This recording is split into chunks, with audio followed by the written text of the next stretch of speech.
And the end of this week could not have come any sooner for Donald Trump. It has been one of the worst periods of his presidential campaign, although maybe we're just saying that because we're members of the mainstream media.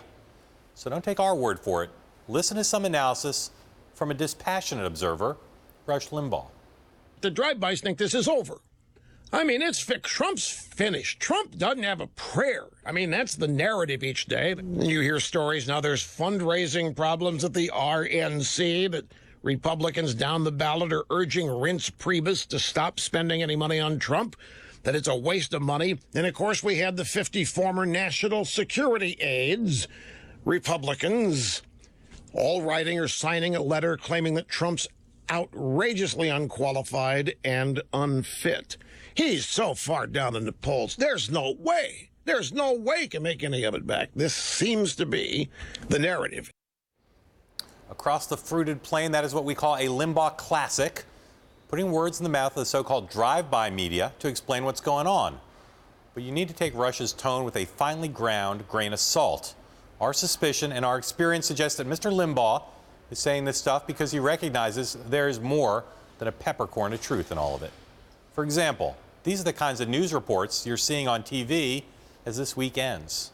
Trump today doubling and tripling down on his claims that President Obama and Hillary Clinton are the founders of ISIS. Michael, who is the founder of ISIS? All right, CNN, that may not be exactly the right question to ask. We'll talk about that more in a bit later. Trump responded to that line of coverage with this widely read tweet this morning.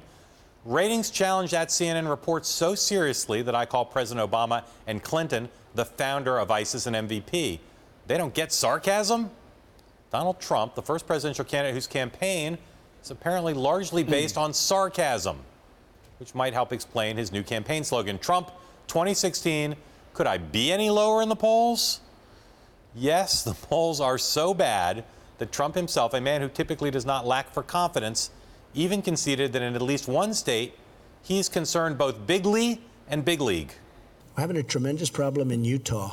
Now, Utah is a different place, and I don't know if is anybody here from Utah?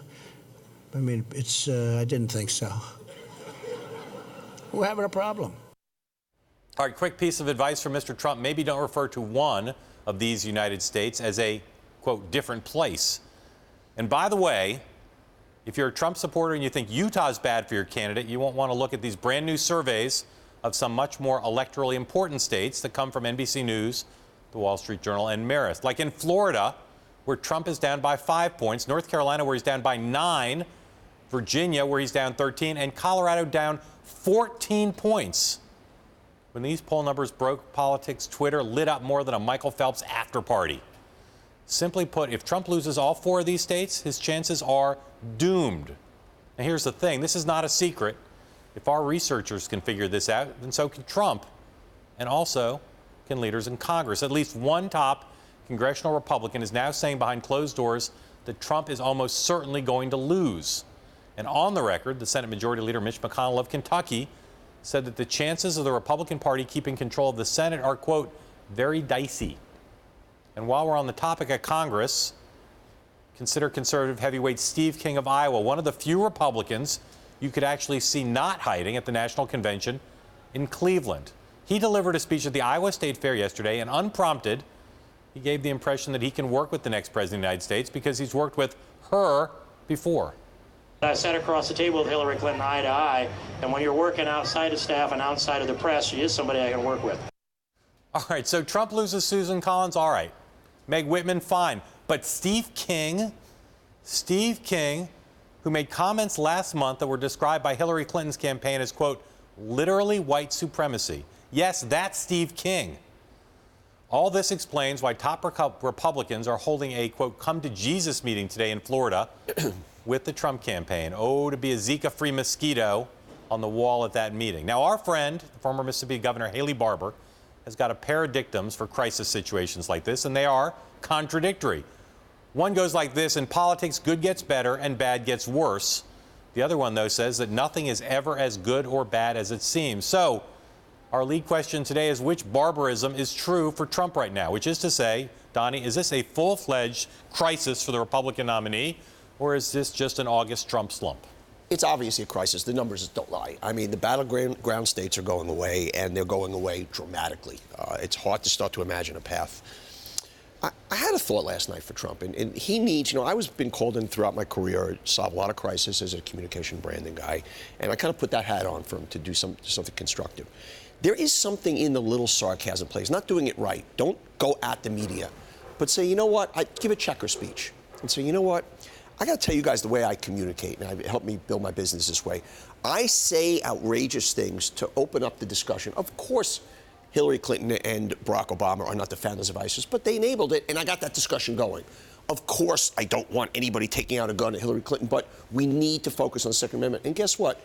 I'm not going to do that anymore because it takes our eye off the ball. That's it's my style, but it's not working here. So for the next 2 or 3 months, we're not going to do that.